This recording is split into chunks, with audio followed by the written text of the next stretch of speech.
Hello, good morning, जोहार। मैं संजय और आप देख रहे हैं न्यूज़ झारखंड। चलिए जानते हैं आज के मुख्य 25 बड़ी खबरों को। दुर्गा पूजा के बाद झारखंड सरकार बुलाएगी विशेष सत्र, आरक्षण बिल किया जाएगा पेश। दुर्गा पूजा के तुरंत बाद राज्य सरकार विधानसभा का विशेष सत्र बुलाएगी। इस सत्र में 1932 खतियान आधारित स्थानीय नियोजन नीति और ओबीसी को 27% आरक्षण का बिल पेश किया जाएगा। राज्य सरकार इसकी तैयारी कर रही है। विभागों को आवश्यक निर्देश दिया गया है। इसी बीच विधायकों से राय भी ली गई है। विधायक चाहते हैं कि जल्द इस बिल को पेश कर इसे कानून का रूप दिया जाए। हालांकि बिल पेश करने के बाद सरकार इसे 9वीं अनुसूची में शामिल करने के लिए केंद्र सरकार के पास भेजेगी। सूत्रों ने बताया है कि 29 सितंबर को कैबिनेट की बैठक है। इसमें विधानसभा का विशेष सत्र आयोजित करने का प्रस्ताव आ सकता है। इसी में तिथि तय होगी। ज्ञात हो कि दशहरा 5 अक्टूबर को समाप्त हो रहा है। सरकार 15 अक्टूबर के बीच किसी भी दिन विशेष सत्र की तिथि घोषित कर सकती है। सीएम हेमंत सोरेन की अध्यक्षता में 14 सितंबर को हुई कैबिनेट की बैठक में 1932 खतियान आधारित स्थानीय का प्रस्ताव पारित हुआ था। वहीं ओबीसी का 27% आरक्षण किए जाने के साथ साथ आदिवासी व अनुसूचित जाति का आरक्षण भी बढ़ाया गया था। साथ ही इसमें 9वीं अनुसूची में शामिल करने के लिए केंद्र से आग्रह करने की बात कही गई थी। सीएम हेमंत सोरेन बोले, हायर एजुकेशन के लिए छात्रों को नहीं जाना पड़ेगा बाहर। मुख्यमंत्री हेमंत सोरेन ने कहा है कि बेंगलुरु और भोपाल की तर्ज पर खुलने जा रही अजीम प्रेमजी यूनिवर्सिटी में छात्रों को विश्वस्तरीय शिक्षण सुविधाएं प्रदान की जाएगी। प्रतिभावान छात्रों को उच्च शिक्षा के लिए दूसरे राज्यों में पलायन नहीं करना होगा। रांची के इटकी में अजीम प्रेमजी विश्वविद्यालय की स्थापना को लेकर शनिवार को कांके रोड रांची स्थित मुख्यमंत्री आवासीय कार्यालय में मुख्यमंत्री हेमंत सोरेन की उपस्थिति में उच्च एवं तकनीकी शिक्षा विभाग एवं अजीम प्रेमजी फाउंडेशन के बीच MOU पर हस्ताक्षर हुआ। इस अवसर पर वीडियो कॉन्फ्रेंसिंग के माध्यम से अजीम प्रेमजी फाउंडेशन के अध्यक्ष IT कंपनी विप्रो के संस्थापक अजीम प्रेमजी उपस्थित थे। झारखंड के मुख्यमंत्री हेमंत सोरेन ने कहा है कि झारखंड के लिए शनिवार का यह दिन ऐतिहासिक है। राज्य सरकार एवं अजीम प्रेमजी फाउंडेशन के आपसी समन्वय और सहयोग से शिक्षा के क्षेत्र में नई शुरुआत हो रही है। मुझे पूरा विश्वास है कि झारखंड में अजीम प्रेमजी फाउंडेशन जैसी अनुभवी संस्था द्वारा विश्वविद्यालय की स्थापना होने से न सिर्फ राज्य में उच्च शिक्षा का स्तर बढ़ेगा, बल्कि राज्य के प्रतिभावान छात्रों को उच्च शिक्षा के लिए दूसरे राज्यों में पलायन नहीं करना पड़ेगा। मुख्यमंत्री ने कहा है कि अजीम प्रेमजी विश्वविद्यालय की स्थापना राज्य के अध्ययनरत छात्र छात्राओं सहित झारखंड के सर्वांगीण विकास में मील का पत्थर साबित होगा। रांची में बड़ा हादसा टला। ट्रांसमिशन टावर गिरने से कार ट्रक क्षतिग्रस्त, एक व्यक्ति घायल। 220/132 kV ट्रांसमिशन टावर शनिवार दोपहर करीब 1:40 पर अचानक तेज आवाज के साथ गिर गया। यह रांची के रिंग रोड से सटा बाला लॉन्ग इलाके में था और हटिया 1 से निकलकर नामकुम, तमाड़ और चांडिल ग्रिड को जोड़ता था। जानकारी के मुताबिक एक कार को बचाने के क्रम में एक ट्रक ट्रांसमिशन टावर के फाउंडेशन से जा टकराया। गनीमत यह रही कि उस वक्त हटिया 1 में शटडाउन को लेकर मरम्मत का काम चल रहा था और ग्रिड के 2 ट्रांसफार्मर से आपूर्ति बंद थी। इससे 1 किलोमीटर तक लंबा जाम लग गया। इस हादसे में ट्रक व कार को नुकसान पहुंचा है। इधर केबल का काम कर रहे व्यक्ति के घायल होने की सूचना है। इससे अस्पताल में भर्ती कराया गया है। 1932 के खतियान पर बगावत, कांग्रेस प्रभारी ने नेताओं का बंद कराया मुंह। आलाकमान की ओर से सख्ती के बाद प्रदेश में कांग्रेस नेताओं को 1932 के खतियान के मुद्दे पर बयानबाजी से दूर रहने का निर्देश दिया गया है, लेकिन इससे कांग्रेस के कई नेता पार्टी में ही असहज महसूस कर रहे हैं। अनौपचारिक तौर पर सभी मान रहे हैं कि यह खतियान लागू नहीं हो सकता है, लेकिन उन्हें इससे संबंधित बयानों से दूर रहना है। ऐसे में अब तक मुकर रहे नेता पार्टी के अंदर ही असहज महसूस कर रहे हैं। ज्ञात हो कि इस मामले में कांग्रेस के नेता सांसद गीता कोड़ा, पूर्व मुख्यमंत्री मधु कोड़ा, विधायक पूर्णिमा नीरज सिंह आदि कई नेताओं ने इस आधार पर इस प्रस्ताव का विरोध किया था कि कई जिलों में 1932 में सर्वे ही नहीं हो पाया था। इसके बाद के वर्षों में हुए सर्वे को आधार बनाने की मांग भी ऐसे नेता कर रहे थे, लेकिन एक दिन पहले पार्टी का स्टैंड स्पष्ट करते हुए प्रदेश कांग्रेस प्रभारी अविनाश पांडे ने कहा दिया है कि कांग्रेस 1932 के खतियान आधारित स्थानीयता के समर्थन में है। यह संदेश मिलने के बाद इसके विरोध में बयानबाजी कर रहे नेता चुप हैं। रांची में भारत दक्षिण अफ्रीका मैच 9 अक्टूबर को। झारखंड ATS का सुरक्षा अभ्यास। झारखंड राज्य क्रिकेट एसोसिएशन JSCA के रांची के ध्रुवा स्थित अंतर्राष्ट्रीय क्रिकेट स्टेडियम में शनिवार को झारखंड पुलिस की आतंकवाद निरोधक दस्ते ATS ने मॉक ड्रिल कर यह दिखा दिया कि हर विषम परिस्थिति में झारखंड ATS पूरी हिम्मत व जज्बे के साथ लोगों को सुरक्षा देगी। मॉक ड्रिल में आतंकियों के हाथों बंधक बने दर्शकों को मुक्त कराने का प्रदर्शन करना था, जिसे ATS की टीम ने बखूबी निभाया। ATS ने यह अभ्यास आगामी 9 अक्टूबर को यहां प्रस्तावित भारत दक्षिण अफ्रीका अंतर्राष्ट्रीय क्रिकेट मैच की सुरक्षा के मद्देनजर किया। खबरों में आगे बढ़ने से पहले आपसे रिक्वेस्ट है कि अगर आप चैनल को सब्सक्राइब नहीं किए हैं तो प्लीज चैनल को सब्सक्राइब करके बेल आइकन प्रेस कर दे, जिससे आपको झारखंड की हर छोटी बड़ी खबर का अपडेट आप तक पहुंचता रहे। चलिए बढ़ते हैं खबरों की ओर। बोकारो में 15 घरों पर चला बुलडोजर, विस्थापित गांव से होकर गुजरेगी रेल लाइन, रोते बिलखते रहे ग्रामीण। प्रशासन ने कहा, कई बार दिया गया नोटिस। बोकारो जिले के उत्तरी विस्थापित क्षेत्र गांव धनघरी के 15 घरों को ध्वस्त कर दिया गया। प्रशासन लंबे समय से यहां रहने वाले लोग को नोटिस दे रहा था। रेलवे और जिला प्रशासन की ओर से बुलडोजर यहां रहने वाले लोगों के घरों में चला। यहां लगभग 15 परिवार के लोग अब आसपास रहने वाले अपने रिश्तेदारों के यहां पनाह लेंगे। सुबह के 7 बजे ही प्रशासन दल बल के साथ पहुंचा और यहां रहने वाले लोगों को कुछ देर का वक्त दिया कि घरों से कीमती सामान निकालने। यहां रहने वाले लोगों ने अधिकारियों से बात करने की कोशिश की, लेकिन प्रशासन ने कहा है कि लंबे समय से आपको नोटिस दिया जा रहा है, हम यहां नेगोशिएशन नहीं करने आए हैं। इसके बाद 4 बुलडोजर ने मिलकर विस्थापितों के घरों को तोड़ दिया। यहां रहने वाले लोगों ने इसका विरोध किया, लेकिन प्रशासन के बुलडोजर नहीं रुके। नहाने के दौरान कोनार डैम में डूबने से छात्र की मौत, साथी छोड़कर भागे। बोकारो हजारीबाग जिले की सीमा पर स्थित कोनार डैम में डूबने से एक छात्र की मौत हो गई। यह हादसा डैम में नहाने के दौरान हुआ। छात्र की पहचान रमुआ गांव के रहने वाले 13 वर्षीय प्रिंस कुमार के रूप में हुई है। प्रिंस के साथ नहाने गए साथी ने उसको डूबता देख बचाने की कोशिश की, लेकिन जब वह उसे बचाने में नाकाम रहे तो वहां से भाग गए। घटना के संबंध में बिशुनगढ़ थाना प्रभारी राम नारायण सिंह ने बताया कि प्रिंस कुमार 23 सितंबर को अपने साथियों के साथ कोनार डैम नहाने गए थे। नहाने के क्रम में उसका पैर फिसल गया और वो गहरे पानी में डूब गया। थाना प्रभारी ने बताया कि स्थानीय गोताखोरों और चतरोचट्टी थाना की मदद से शनिवार को छात्र का शव निकाला गया, जिसके बाद उसे पोस्टमार्टम के लिए हजारीबाग भेज दिया गया। कोडरमा के डोमचांच में विस्फोटक बरामद, 4 हिरासत में। कोडरमा जिले की डोमचांच थाना पुलिस ने शनिवार को विस्फोटक सामग्री बरामद की है। इसके साथ ही इस मामले में 4 लोगों को हिरासत में लिया गया है। बरामद विस्फोटक सामग्री अमोनियम नाइट्रेट बताया जा रहा है। पुलिस इसको लेकर हिरासत में लिए गए लोगों से पूछताछ कर रही है। झारखंड में कुर्मी समाज का रेल रोको आंदोलन 5वें दिन समाप्त। अनूप महतो ने कही यह बात। कुर्मी को अनुसूचित जनजाति ST में शामिल करने समेत अन्य मांगों को लेकर कुर्मी मोर्चे के बैनर तले पिछले 5 दिनों से खेमासुली व पुरलिया के कुस्तार में चले आ रहे रेल रोको आंदोलन को शनिवार को समाप्त कर दिया गया है। कुर्मी नेता अनूप महतो ने 5वें दिन दोपहर करीब 1 बजे पुरलिया के कुस्तार से आंदोलन वापस लेने की घोषणा की। शाम 4 बजे रेलवे ट्रैक व सड़क को लोधासुली में जाम मुक्त कर दिया गया। अनूप महतो ने पत्रकारों से बातचीत में कहा है कि दुर्गा पूजा को देखते हुए जनहित में इस आंदोलन को वापस लिया गया है। इसका मतलब यह नहीं है कि हमारी लड़ाई खत्म हो गई है। आंदोलनकारी अनूप महतो ने पत्रकारों से बातचीत करते हुए कहा है कि शनिवार को पश्चिम बंगाल के BCW के सचिव संजय जो है बंसवाल व पुरलिया, पश्चिमी जो है मेदिनीपुर व झारग्राम जिले के DM व SP के साथ नेताओं की कॉन्फ्रेंस में बातचीत हुई। इस बातचीत में संतोषजनक जवाब मिला है। बताया जा रहा है कि इस बातचीत में पश्चिम बंगाल की मुख्यमंत्री ममता बनर्जी भी शामिल थी।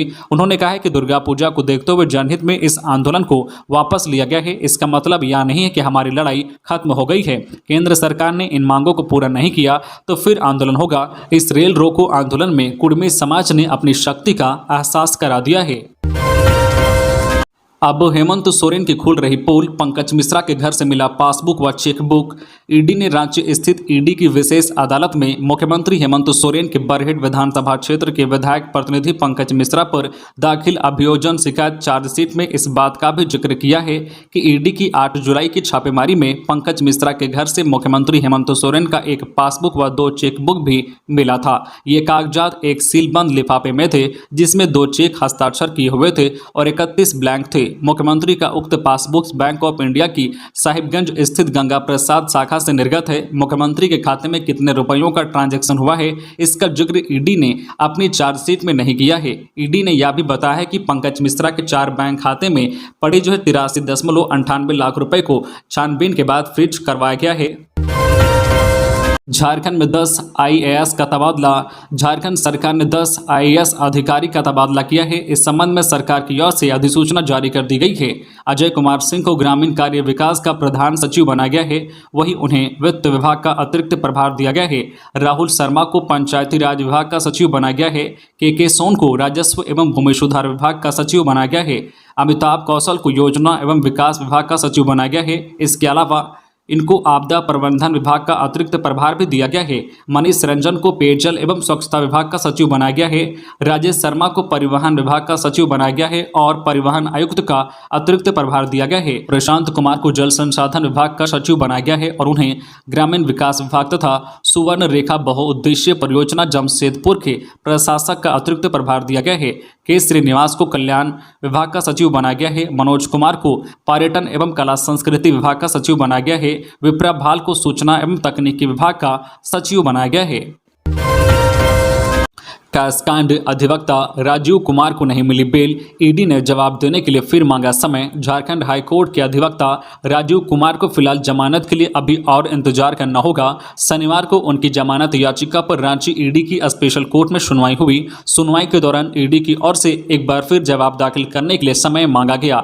ईडी की ओर से उपस्थित विशेष लोक अभियोजक शिव कुमार काका की ओर से आग्रह किया गया कि जवाब दायर करने के लिए समय दिया जाए। ईडी के अधिवक्ता के आग्रह को स्वीकार करते हुए जवाब देने के लिए 1 सप्ताह का समय दिया है। अब हाईकोर्ट के वकील राजीव कुमार की बेल पर 29 सितंबर को सुनवाई होगी। उल्लेखनीय है कि 31 जुलाई को झारखंड हाईकोर्ट के अधिवक्ता राजीव कुमार की कोलकाता से गिरफ्तारी हुई थी। पावर कट के कारण 11 मिनट ठप रहा बोकारो स्टील प्लांट, करोड़ों के नुकसान की आशंका। सेल के बोकारो स्टील प्लांट में शनिवार को 11:04 से अचानक पावर कट हो जाने से प्लांट ब्लैकआउट हो गया, जिस कारण 11 मिनट तक प्लांट पूरी तरह से बंद हो गया। सभी यूनिट ठप पड़ गई और इस कारण करोड़ों रुपए के नुकसान की आशंका जाहिर की जा रही है। मजदूर यूनियन के नेता इसे प्रबंधन की लापरवाही मान रहे हैं। इधर बोकारो स्टील के प्रमुख संचार वनिकांत धान ने पावर कट होने की पुष्टि करते हुए बताया कि 11:04 पर लगभग डीवीसी का दोनों लाइन ट्रिप कर गया, लेकिन 11:15 में पावर फिर से आ गया। इस दौरान पावर ट्रिप करने के कारण प्लांट का मिल्स एरिया और अन्य कुछ इकाई प्रभावित हुए हैं, जिसे अब सामान्य किया जा रहा है। बीजेपी की दिग्गजों की बैठक। झारखंड में 2024 चुनाव की तैयारियों पर हुई बीजेपी की मंथन। भारतीय जनता पार्टी प्रदेश प्रभारी की महत्वपूर्ण बैठक प्रदेश मुख्यालय में हुई। भाजपा प्रदेश अध्यक्ष दीपक प्रकाश की अध्यक्षता में हुई बैठक में प्रदेश प्रभारी लक्ष्मीकांत वाजपेयी, प्रदेश संगठन मंत्री कर्मवीर सिंह, बीजेपी प्रदेश के तमाम पदाधिकारी, सांसद एवं विधायकों ने शिरकत की। भारतीय जनता पार्टी लोकसभा चुनाव में सभी 14 सीटों पर जीत हासिल करेगी और राज्य में अगली सरकार भाजपा की बनेगी। झारखंड प्रदेश प्रभारी लक्ष्मीकांत वाजपेयी ने प्रदेश पदाधिकारियों के साथ बैठक करने के बाद मीडिया से बातचीत करते हुए कही, बैठक में चर्चा की बात पूछे जाने पर बैठक के विषय में ज़्यादा खुलासा किए जाने से परहेज करते हुए उन्होंने कहा कि प्रदेश के पदाधिकारियों के साथ परिचय को लेकर बैठक थी। हालांकि प्रदेश प्रभारी ने यह स्पष्ट कर दिया है कि झारखंड में 2024 की तैयारी शुरू हो गई है और प्रधानमंत्री नरेंद्र मोदी के जन्मदिन 17 सितंबर से 2 अक्टूबर तक मनाया जा रहा सेवा पखवाड़ा उसी का एक हिस्सा है। झारखंड में चक्रधरपुर रेलवे स्टेशन के पास ट्रेन से कटकर युवक की मौत। मुंबई हावड़ा मुख्य रेल मार्ग चक्रधरपुर रेलवे स्टेशन से महज कुछ ही दूरी पर एक 24 वर्षीय युवक की ट्रेन से कटकर शनिवार की सुबह मौत हो गई। चक्रधरपुर थाना की पुलिस एवं आरपीएफ के जवान घटनास्थल पर पहुंचे और रेलवे ट्रैक पर पड़े युवक के शव को अपने कब्जे में लेकर पोस्टमार्टम के लिए चक्रधरपुर अनुमंडल अस्पताल भेज दिया। बताया जा रहा है कि ट्रेन से टक्कर होने के कारण ब्रजेश का शरीर 2 हिस्सों में बंट गया था। मृतक ब्रजेश के बड़े भाई संजय कुमार यादव ने बताया है कि ब्रजेश 3 दिन पहले आजमगढ़ से चक्रधरपुर लौटा था। इसके बाद आज उसकी ट्रेन से कर मौत हो गई। बोकारो तुपकाडी तलगड़िया रेलवे लाइन दोहरीकरण में यह छोटी सी बस थी जो बाधक बन रही थी। इन घरों में रहने वाले लोगों को कई बार नोटिस दिया गया था। लातेहार में टीचर ट्रेनिंग पास अभ्यर्थियों ने किया प्रदर्शन, कहा टेट परीक्षा के बाद ही हो शिक्षक बहाली।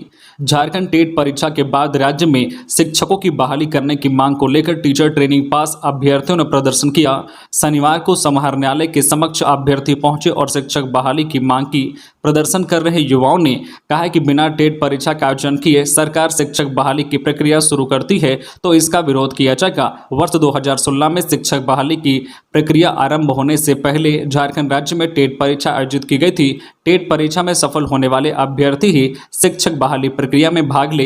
हालांकि इसके बाद राज्य में टेट की परीक्षा नहीं हुई, परंतु इस बीच राज्य में 5 लाख से अधिक युवा टीचर ट्रेनिंग कोर्स पूरा कर चुके हैं। अब राज्य में शिक्षकों की बड़े पैमाने पर बहाली की प्रक्रिया शुरू कर दी गई है। इस स्थिति में बिना टेट परीक्षा का आयोजन किए शिक्षकों की बहाली की जाती है तो 5 लाख ट्रेंड युवा शिक्षक बहाली में भाग नहीं ले सकेंगे। झारखंड, बंगाल व ओडिशा में एटीएम बदलकर पैसे की ठगी करने वाला साइबर अपराधी चढ़ा पुलिस के हाथे।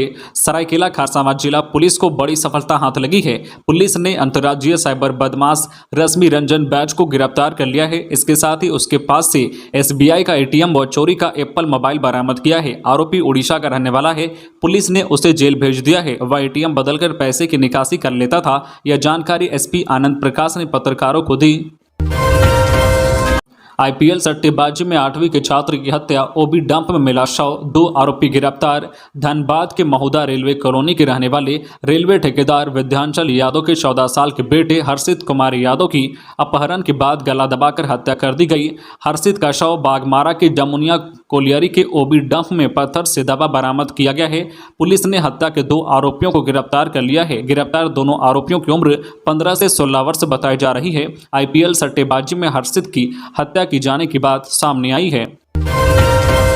आंगनबाड़ी केंद्र में खिलौने लेकर पहुंचे रांची के सांसद संजय सेठ, खिल उठे बच्चों के चेहरे। झारखंड की राजधानी रांची के सांसद खिलौने लेकर आंगनबाड़ी केंद्र पहुंचे तो वहां मौजूद बच्चों के चेहरे खिल उठे। भारतीय जनता पार्टी के नेता और सांसद संजय सेठ ने नमो टॉय बैंक से पुंडाग स्थित आंगनबाड़ी केंद्र में 100 से अधिक खिलौने दिए। इस दौरान सांसद ने आंगनबाड़ी केंद्र में आने वाले बच्चों और उनकी देखभाल करने वाली सेविकाओं से संवाद भी किया। सांसद श्री ने उनकी समस्याओं को सुना और समझा। साथ ही टॉय बैंक से संबंधित जानकारी उन्हें उपलब्ध कराई। खिलौने पाकर बच्चों के चेहरे खिल उठे, खुशी से बच्चे झूम उठे। रांची के सांसद ने कहा कि प्रधानमंत्री नरेंद्र मोदी के निर्देश पर टॉय बैंक की स्थापना की गई है ताकि हर उस बच्चे तक खिलौने पहुंचाए जाए जो किसी न किसी कारण से खिलौने से वंचित रह जाते हैं। बाइक चोरी के खिलाफ बड़ी कार्रवाई। पुलिस ने मोटरसाइकिल चोरी करने के आरोप में 3 व्यक्तियों को किया गिरफ्तार। 5 बाइक भी बरामद। बड़ी खबर बोकारो से, जहां सेक्टर 4 थाना की पुलिस ने विभिन्न थाना इलाके से बाइक चोरी करने के आरोप में 3 युवकों को दबोचा है। गिरफ्तार युवकों के पास से 5 बाइक भी बरामद किया गया है। सिटी डीएसपी कुलदीप कुमार ने शनिवार को सेक्टर 4 थाना परिसर में बताया है कि बोकारो के विभिन्न सेक्टर एरिया से हो रहे मोटरसाइकिल चोरी को रोकने के लिए सेक्टर एरिया के थानों में छापेमारी व चेकिंग दल का गठन किया गया था। 23 सितंबर की रात गुप्त सूचना के आधार पर बीजीएच के पिछले गेट पर सेक्टर 4 थाना के गश्ती दल के द्वारा वाहनों का चेकिंग किया गया। इस दौरान बाइक पर सवार 3 व्यक्ति चेकिंग दल को देखकर मोटरसाइकिल घुमाकर भागने का प्रयास किया, जिसे चेकिंग दल के द्वारा पीछा कर पकड़ लिया गया। बाइक का कागजात मांगने पर कोई कागजात प्रस्तुत नहीं किया गया तथा पूछने पर बताया कि यह मोटरसाइकिल चोरी की है। तीनों ने अपने 8 सहयोगियों का नाम भी पुलिस को बताया है। पूछताछ में तीनों आरोपियों ने बताया है कि कूलिंग पॉन्ड के पास झाड़ी में 4 मोटरसाइकिल छिपाकर रखा गया है। उनकी निशानदेही पर बरामद किया गया। तीनों ने अपने अपराध स्वीकारोक्ति बयान में अपना अपराध स्वीकार किया है। सभी ने बताया है कि चोरी की बाइक को धनबाद में बेचते हैं। तो ये थी आज की झारखंड की टॉप बड़ी खबरें। इसी तरह झारखंड की हर छोटी बड़ी खबर देखने के लिए आप हमारे चैनल न्यूज झारखंड चैनल को सब्सक्राइब करके बेल आइकन प्रेस कर दीजिए, जिससे आपको झारखंड की हर छोटी बड़ी खबर का अपडेट आप तक पहुंचता रहे। तो आज के लिए बस इतना ही। हमें दीजिए इजाजत, फिर मिलते हैं नेक्स्ट न्यूज में।